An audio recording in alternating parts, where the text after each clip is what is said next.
Globe-trotting Dewitt Jones has spent 20 years as a freelance photographer for National Geographic.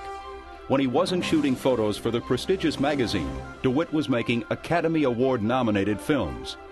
An accomplished studio photographer, as well as a top photojournalist, Dewitt has created award-winning ad campaigns for many of America's leading brands. As a writer, he's published 9 books covering topics from nature to leadership.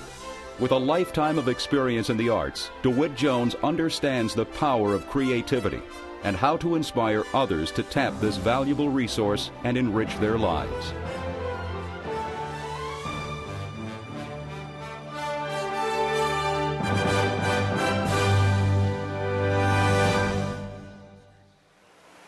There's more than one right answer. God, it seems so simple, but it is the key to creativity. There are 1,000 ways to come at any challenge to find that extraordinary view, and I know it so easily from my photography, but sometimes it's just so hard to bring over into the rest of my life. They sent me one time to the little town called Smith River.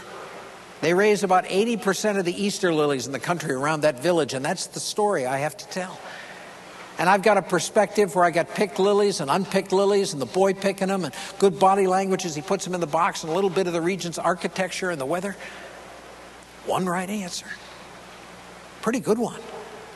But boy, as a photographer, I'd never think of stopping there. I took that photograph. Immediately I grabbed another lens, walked over a couple rows, knelt down and found another right answer.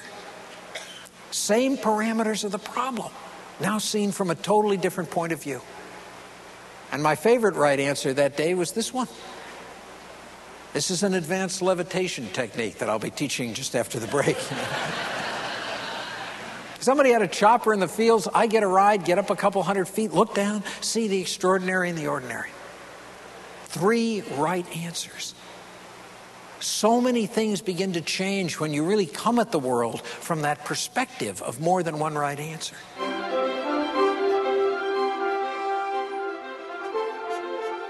I said I'd share with you some of the techniques I use to do that, and I want to show you some of my images, but I'm not here to teach you photography.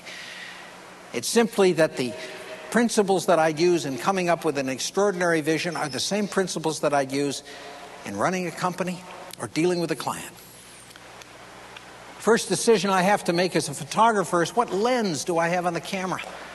What lens do I have on the camera? In other words, what perspective am I going to view that challenge from to find an extraordinary view? And I know that if I don't have the right perspective, I don't have a chance. This is a shot I took of Yosemite Falls. Not a bad image. I've already gotten rid of a lot of things that might distract you from looking at the falls, like the parking lot I'm standing in or the visitor center, you know. But as I stood in front of the falls that day, I thought, is this the essence to it? Is this what got you so excited that you ran all the way across the field, the meadow, to get in that stage? Get in that position? And I realized it wasn't. What had drawn my eye up there that day was just this area way down here, right down at the bottom, just that tree and the falls behind it. I had the wrong perspective, the wrong angle of view. And when I changed that perspective, then I really found a photograph. Now, I use that metaphor all the time in my life. I'm always saying, Dewitt, do you got the right lens on your camera? Sometimes we need our telephoto eyes on, you know, just to go into the chaos of a given day or a given client's problems, to find those elements that we can bring together to make it all make sense.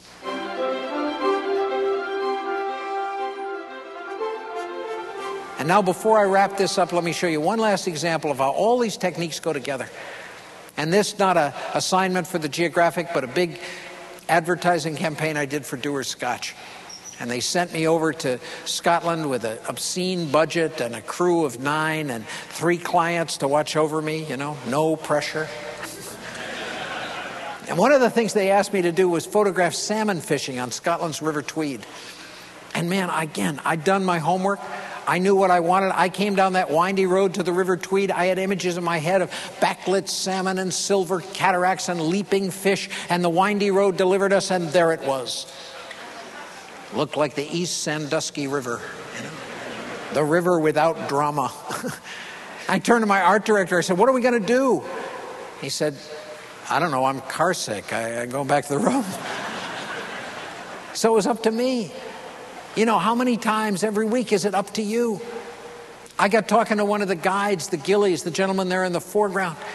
Each beat of the river, each stretch has a different guide, a different gilly, and they know every rock and every shoal and every riffle.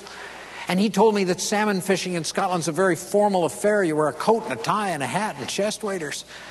Now I'm getting intrigued. And then he told me that when you catch a salmon, you bring it up to the fish hut, and in that hut is a leather book, and in that book is listed every salmon that's been caught on that beat in the last 100 years. Now I'm getting intrigued. Now I'm seeing this great formal dance that these guys are doing, this salmon gavotte on the river, you know. And then he said, you know, laddie, there was mist on the water this morning. That's unusual for this time of year. And my intellect climbed all over it, and it said, I want to be in the place of most potential. So I'm out there 2 hours before dawn, and when the sun starts coming up, I got the boat, I got the gilly, I got the fisherman, I got the right lens, I got the right focus, I got my first right answer. I got room up there for tight and a little bottle of scotch. I know what I'm doing, right? And then my intuition starts screaming at me. It says, turn around, Dewitt. You're shooting the wrong way. Yes, sir. I listened to it. I turned around. Man, now it's really getting nice. I'm trying to pay attention to realize that this photograph is made by body language, not by facial expression. Get that right on the two guys. And at the same time, my intellect realizes the sun's going to come up behind those trees. So I yelled at the guys to get in the boat and rowed down there because I want to be in the place of most potential. And man, now it's really getting nice. And talk about having my technique down. I've got a walkie-talkie in that boat. Yes. I'm not worried about making mistakes. I'm just looking for the next right answer. And they just kept coming. And this was the final ad. Why would a man rise before dawn to fish for salmon on Scotland's River Tweed? Why indeed? The good things in life stay that way. Thank you very much.